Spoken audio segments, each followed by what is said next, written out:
मरने की कला तक बता देगी कि मरना कैसे चाहिए। मरने की भी एक विधि, बार बार कथाओं को श्रवण करें, उन्हें भी करवाए। संतों की पुस्तकों को, छोटी छोटी पुस्तकों को घर लेकर आए, वो खुद भी पढ़े, उन्हें भी पढ़कर सुनाए। साल में एक बार, 2 बार अपने बच्चों से भी, उन्हें भी खड़ा करें अपने मंदिर में, कुछ भी नहीं बनता तो, और अपने बच्चों से भी बुलवाए कि आज से मैं तेरी और तुम मेरा।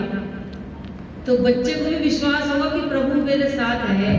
हम इतना विश्वास दिलवा दें कि बेटा मैं तो तेरे साथ जीवन भर नहीं रहूंगी।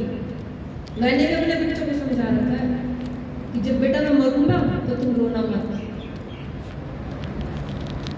क्योंकि रोने से मैं वापस तो आऊंगी नहीं। तो तुम खुश होना कि आज मेरी मम्मी मर गई, तुम खुश होना। तो बच्चों ने पूछा आंखों में आंसू भर के, क्यों मम्मी?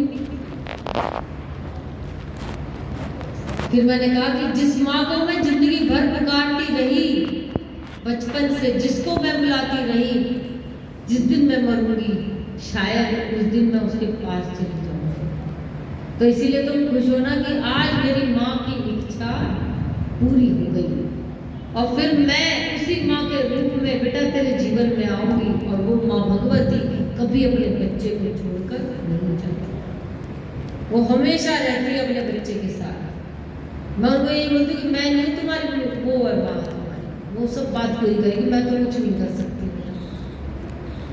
तो हम सभी अपने अपने बच्चों को भी यही ज्ञान दें कि बेटा तुम भी अपने अपने इष्ट की शरण ग्रहण कर लो, क्योंकि ये हमेशा तेरे साथ रहेगा।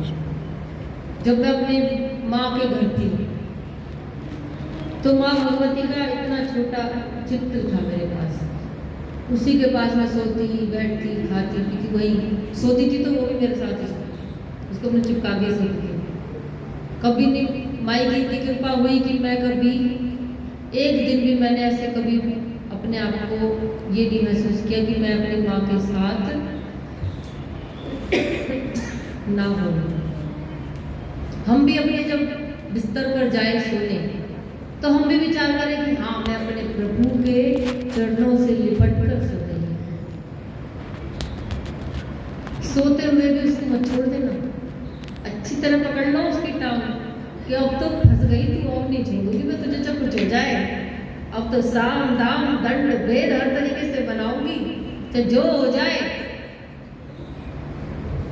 सो जाए हम जब अपने बिस्तर पर, तब भी उससे बोलते मैं सोते टाइम में तुझे छोड़ने वाली नहीं हूँ, कभी तू सोच रही हो।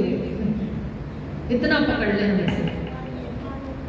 और आज मेरे विवाह को 14 साल हो गए हैं, और वो माँ भगवती आज भी वही अनुभूति मुझे आज भी होती है कि मेरी माँ मेरे साथ है।